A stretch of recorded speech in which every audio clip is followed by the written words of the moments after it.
कर्म करो और फल की इच्छा ना करो, तो फिर कर्म ही क्यों करो। परंतु ये जानते क्यों आता है, जब आपकी छोटी सूक्ष्म दृष्टि होती, हल्की दृष्टि होती, तो आपको लगता है कर्म करने से मुझे कुछ प्राप्त होगा। जब विराट दृष्टि होती है तो निष्काम कर्म का भाव स्वतः उत्पन्न हो जाता है। अब मैं आपसे पूछूं कि हम सब यहां बैठे हुए हैं, हम अपने शरीर को एक यूनिट मान लें और इससे माइक्रो लेवल पे बढ़े और फिर मैक्रो लेवल पे बढ़े। माइक्रो लेवल पे आए तो हमारा शरीर भिन्न भिन्न तंत्र से मिलकर बना है, respiratory system, digestive system, circulatory system. हमारी इच्छा से चल रहा है क्या? अपने सिस्टम से चल रहा है।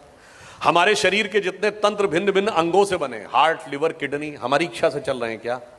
अपने नियम से चल रहे हैं। उसके अंदर जितने भी टिश्यूज हैं वो हमारे सिस्टम से, हमारी इच्छा से चल रहे हैं? नहीं। उसके अंदर सेल्स के अंदर प्रोटोप्लाज्म के अंदर होने वाले chemical reactions, cellular microbiological reactions, उसके अंदर बनने वाले मॉलिक्यूल्स एटम्स के साथ डिस्ट्रीब्यूट होकर, और एटम के अंदर एक इलेक्ट्रॉन और उसके तरफ चारों तरफ घूमते प्रोटॉन, इसमें से कौन हमारी इच्छा से चल रहा है? हमारी इच्छा से तो नहीं चल रहा है। अब आइए आप विराट पे, हम खड़े हैं, इस धरती पे खड़े हैं, धरती का इकोलॉजिकल सिस्टम हमारी इच्छा से चल रहा है।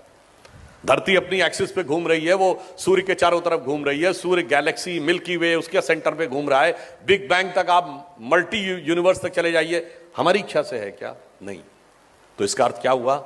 जब संपूर्ण सृष्टि के क्रम में हमारा नियंत्रण परिणाम पर नहीं है, हमारा नियंत्रण केवल कर्तव्य पर है।